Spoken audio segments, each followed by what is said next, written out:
knows a lot about the science stuff. Professor Dave explains.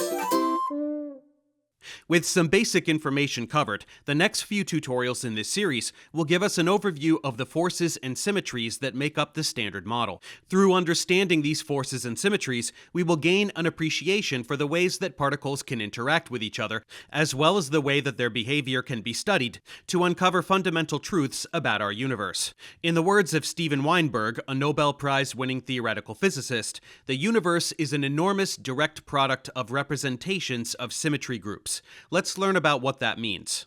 As we previously discussed, there are 5 bosons, or force carrier particles. Each of the forces described by the Standard Model has a corresponding boson. The photon mediates the electromagnetic force, the W and Z bosons mediate the weak nuclear force, and the gluon mediates the strong nuclear force. Then there is the Higgs. The most recently discovered particle in the Standard Model is a bit of an outlier, as it is not directly responsible for mediating a force in the traditional sense. Rather, it gives mass to fermions and the W and Z bosons through interactions with the Higgs field. Let's now discuss these bosons and the forces they mediate in more detail.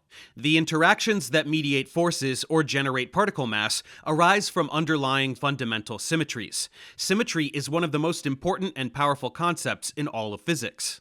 It's not just a mathematical concept, but rather a powerful principle that heavily influences our understanding of the laws of nature.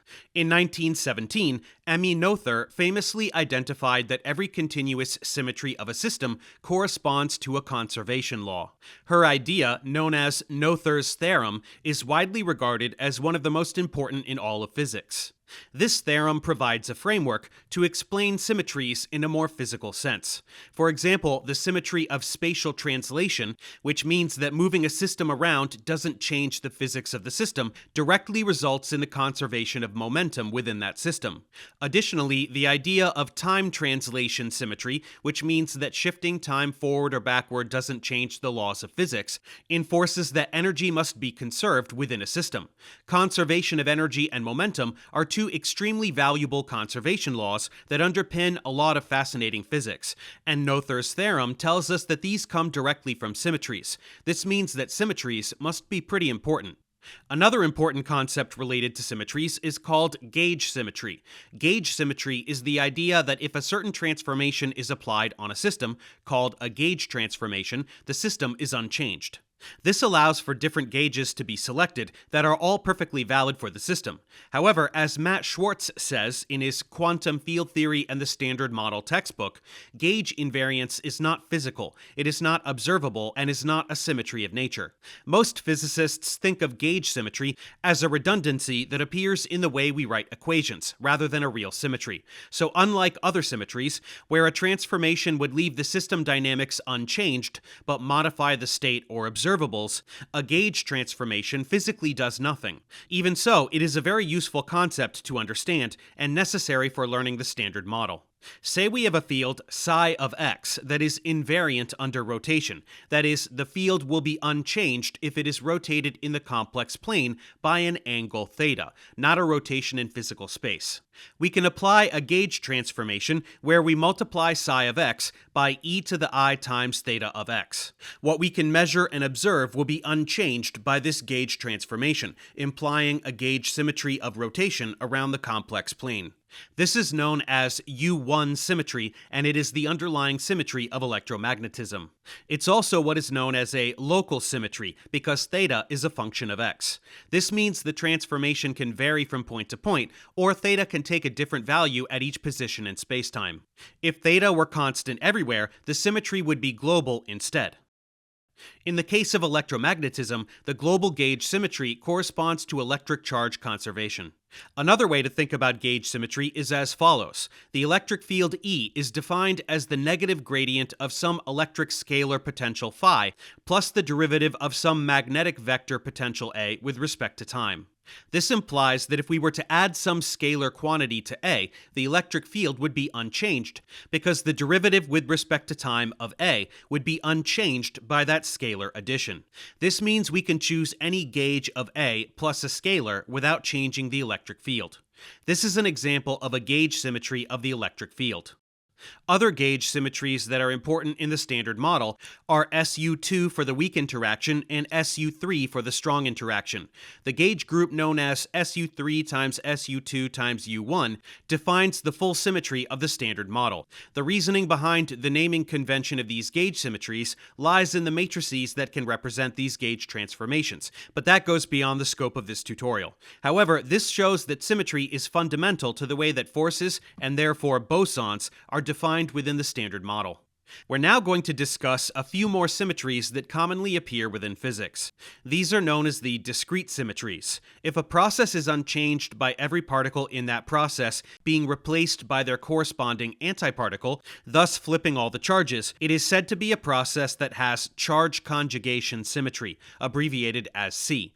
This symmetry is obeyed within electromagnetism, but not within the weak force. Parity symmetry, abbreviated as P, means that if spatial coordinates are reflected, like looking in a mirror, a process is unchanged. This is also violated by the weak force, as was proven through observing the beta decay of cobalt-60. However, it is conserved within the electromagnetic and strong forces. There is a combined symmetry known as CP that requires both charge and parity to be symmetric within a process. Again, C and P are violated by the weak force, and it also violates CP. This violation is thought to be responsible for the asymmetry between matter and antimatter in our current universe, but that will be discussed in detail later. Time symmetry, abbreviated as T, is more straightforward. If the direction of time is flipped and a process is unchanged, it is said to have time reversal symmetry. The continuous version of time reversal symmetry is the time translation symmetry that is tied to energy conservation, as was mentioned earlier. When time is combined with charge and parity, this is a symmetry known as CPT. This symmetry is considered a cornerstone of the Standard Model. No violations of CPT have been observed. It is a symmetry of any interaction. Experiments have demonstrated that if CP is violated, T is violated in a way that it cancels out, and CPT is not violated. It is believed to be impossible to construct a quantum field theory that violates CPT.